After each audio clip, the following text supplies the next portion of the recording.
வணக்கம். பருத்தினி ஏகாதசி நல்வாழ்த்துக்கள். பருத்தினி ஏகாதசி வருத்தினி ஏகாதசின்னு அழைக்கப்படுறது. வருத்தினி வைஷ்ணவ ஏகாதசி அப்படின்னு ஒரு பேர் இருக்கு. கிருஷ்ணபக்ஷ ஏகாதசி அப்படின்னு சொல்லுவாங்க. இந்த வர்த்தினி ஏகாதசி ரொம்ப முக்கியமான ஏகாதசி. நம்ம நிறைய ஏகாதசி பார்க்குறோம் இல்லையா? 25 ஏகாதசியில இதுவும் ரொம்ப முக்கியமானது. இந்த ஏகாதசி அந்த பருத்தினி இல்லைன்னா வருத்தினி அந்த வார்த்தைக்கு என்ன அர்த்தம்னா பாதுகாக்கப்பட்டது, அதாவது ஒரு கவச்சம் மாதிரி. இந்த ஏகாதசி எப்படின்னா நம்மள பழைய இதுல பண்ணின பாவங்களையும் சரி, இப்ப தற்போது இருக்கிற பாவம் எல்லாத்துல இருந்தையும் நம்மள பாதுகாப்பா ரட்சித்து நமக்கு நல்ல வளமான ஒரு வாழ்க்கை, இது ப்ராஸ்பரிட்டி, அதாவது செழிப்பு, அது எல்லாமும் கொடுக்கும். அதே மாதிரி இந்த பிறப்பு இறப்புங்கிற சுழல்லையே மாட்டின்னு இருக்கோம் இல்லையா, இதுல இருந்தும் நம்மளை ரட்சித்து கடைசியில நமக்கு வைகுண்ட பிராப்தி வரைக்கும் இந்த ஏகாதசி நமக்கு உதவி பண்றது. ரொம்ப விசேஷமான ஏகாதசி. இதோட கதை என்னங்கறத நம்ம இப்ப பார்க்கலாம். இவர் யுதிஷ்டர் கிருஷ்ணர் கிட்ட கேட்கிறார், கிருஷ்ணா, இந்த சித்திர மாதம் வைகாசி மாதம் இந்த நேரத்துல வர்ற ஏகாதசி, கிருஷ்ணபக்ஷ ஏகாதசியோட பேரு என்ன அப்படின்னு. அதுக்கு பெருமாள் சொல்றார், இது வர்த்தினி ஏகாதசி அப்படின்னு சொல்லப்படுறது. இது ரொம்ப முக்கியமான ஏகாதசி அப்படின்ட்டு அதோட பெருமையெல்லாம் பெருமாள் சொல்றார். அதுல என்னன்னா, மாந்தாத்தா நம்ம கேள்விப்பட்டிருப்போம் இல்லையா, அந்த ராஜா எப்படின்னா ரொம்ப சிறந்த தர்மவான், நீதி நெறி தவறாம ஆட்சி பண்ணிட்டு இருக்கார். சிறந்த விஷ்ணு பக்தரும்.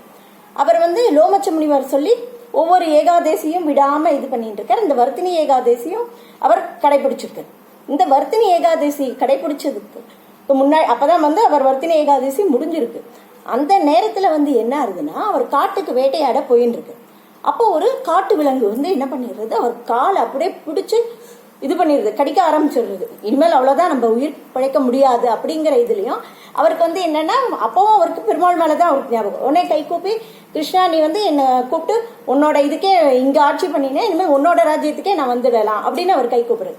உடனே பெருமாள் பாக்குறாரு, இவரோட வர்த்தினி ஏகாதசி விரதத்தோட மகிமையெல்லாம் இருக்கு இல்லையா, அதனால அந்த விலங்கையும் மறைய வச்சு இவர் காலில் இதுக்கு முன்னாடி ஒரு காயம் இருக்கா அப்படிங்கறதே தெரியாதபடி இவரோட உயிரையும் காத்து கொடுத்துரு. பின்னாடி அவர் நல்லபடியா ஆண்டதுக்கு அப்புறம் அவருக்கு பின்னாடி சொர்க்க பிராப்தியும் கிடைக்கிறதுன்னு சொல்லுவாங்க. இது மாந்தாத்தா. இது துந்துமாரர், அந்த ஒரு ராஜா இருக்கார் இல்லையா, இஷ்வாகு மன்னன். அவருக்கும் ஒரு முறை என்ன ஆகுதுன்னா, அவர் சிவபெருமான் கிட்ட ஏதோ ஒரு வகையில சிவனை கோவப்பட வச்சிருக்கார். அதனால சிவபெருமான் அவருக்கு தொழுநோய் வர்ற மாதிரி சாபம் கொடுத்துரு.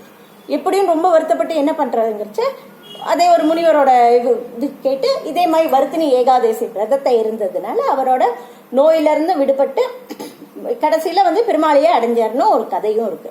அது தவிர சிவபெருமானுக்கே என்னன்னா, அந்த பிரம்மாவோட தலையை கொய்ததுனால வர்ற இது பாவம் போறதுக்கு நிறைய வகையில அவர் இது பண்ணி பாவம் போனதுன்னு கதை நமக்கு வேற வேற கதையும் இருக்கு.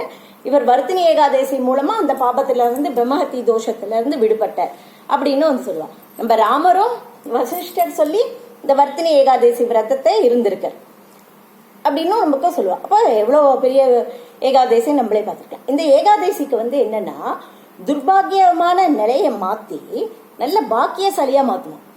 அதுவும் முக்கியமா என்னன்னா, பெண்களுக்கு, இல்லத்தரசிகள், பெண் குழந்தைகள் எல்லாருக்குமே என்னன்னா, சில நேரத்துல நினைச்சிருக்கோம், பெண்களே லட்சுமியோட ஸ்வரூபம் தான், அவளுக்கு இதுவே கிடையாது.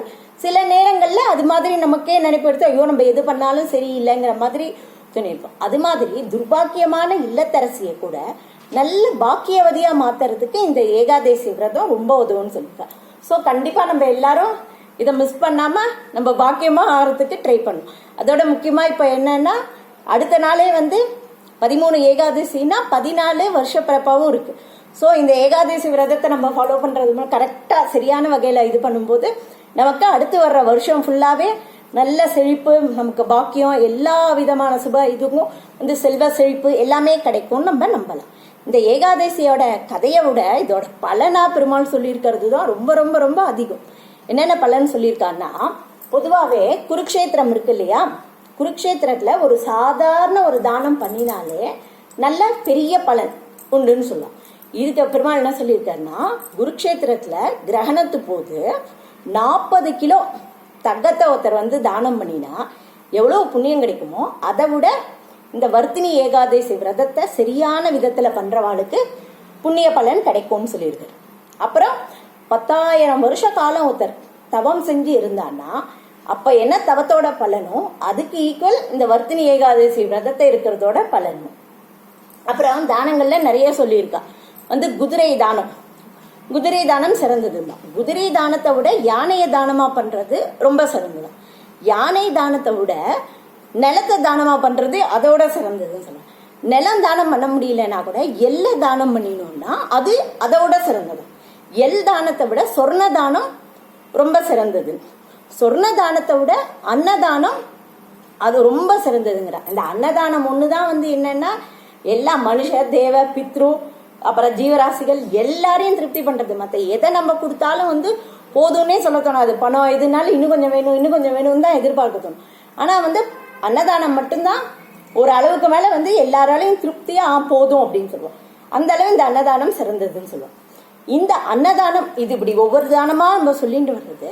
இந்த அன்னதானம் இந்த தானத்தை எல்லா தானத்தோட சிறந்த பலன் வர்த்தினி ஏகாதசி விரதத்தை இருக்கும் போது கிடைக்கிற பலனும் ஒண்ணுன்னு சொல்லுவோம். அது மாதிரி இந்த அன்னதானத்துக்கு ஈக்குவலண்டா என்னன்னா ஒரு பொண்ணை நல்ல விதமா படிக்க வச்சு எல்லாம் பண்ணி சிறந்த இதுவா குணவதியாவும் தங்களால முடிஞ்ச நகையை இதை போட்டு ஒரு கன்னிகாதானம் பண்ணி தரா இல்லையா, அந்த அந்த தானத்தோட பலன் கன்னிகாதானத்தோட பலன் சித்திரகுப்தனால ஒரு கணக்கிலேயே எழுத முடியாதான்.